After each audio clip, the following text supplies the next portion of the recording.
When I was 10, my life changed in ways I could never have imagined. My father inherited an old house in remote New South Wales from a distant relative we barely knew.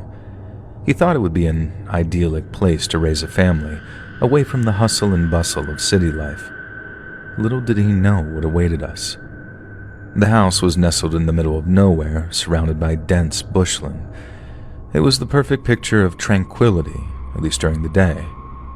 The house itself had an eerie, antiquated charm, with creaking floorboards and dimly lit hallways that seemed to stretch on forever.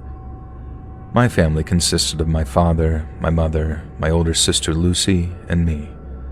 We moved in with excitement and a sense of adventure, unaware of the horrors that would soon unfold. The first few nights were pretty uneventful. My father busied himself with repairs, my mother unpacked, and Lucy and I explored the property. On the fourth night, I had my first encounter.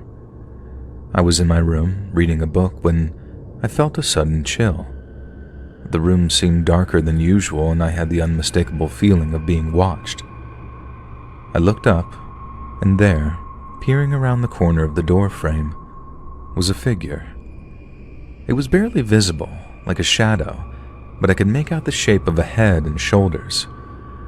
I froze, my heart pounding in my chest, and the figure remained there for a few agonizing moments before disappearing. I convinced myself that it was just my imagination, despite the creeping fear that settled in my bones. Weeks passed and odd things continued to happen, mostly to me. My toys would be moved around and my bed would occasionally shake in the middle of the night. I told my parents, but they dismissed it as nightmares or childish imagination. One night I woke up to a whispering voice hissing my name. I sat up, drenched in sweat, and saw the same figure from before, now at the foot of my bed. It was closer and clearer.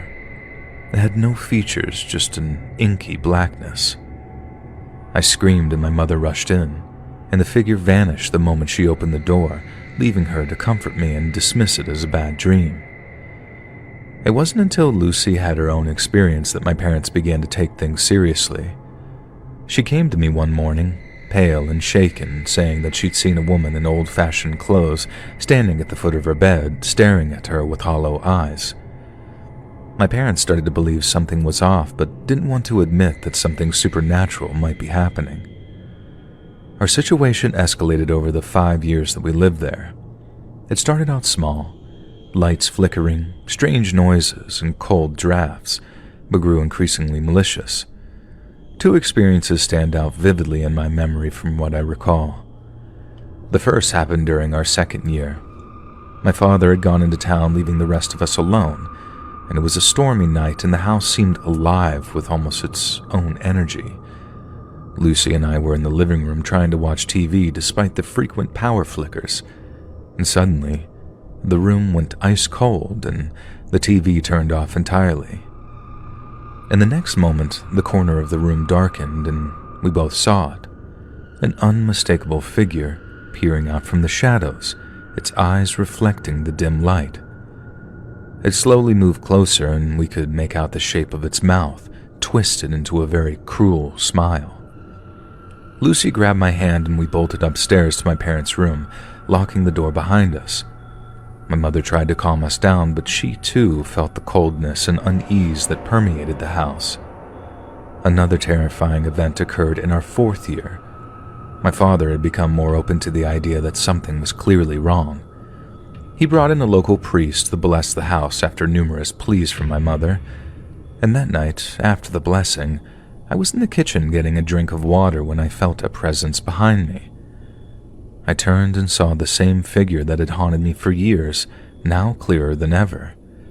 It was a man, gaunt and hollow-eyed, with one side of his face hideously scarred.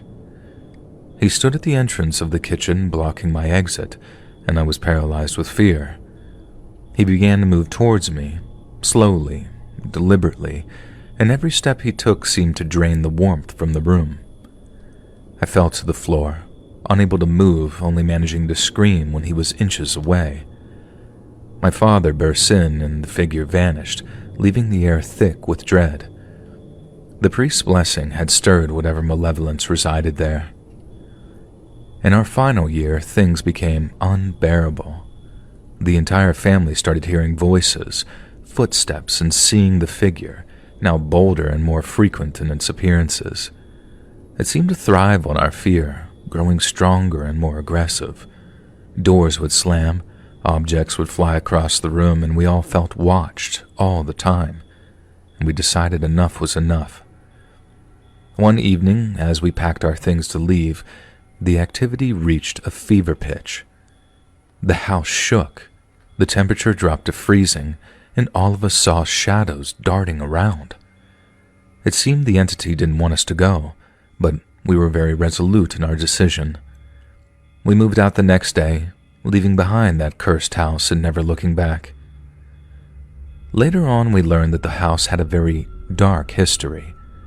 The man who built it in the 1800s was rumored to have gone mad and taken the lives of his family. His spirit, along with others, was said to haunt the property, reliving their final moments in a twisted loop of torment. Living in that house changed us all. We never spoke of it much after we left, but the memories lingered. And even now, years later, sometimes I wake up in the dead of night, half expecting to see a face peering around the corner, watching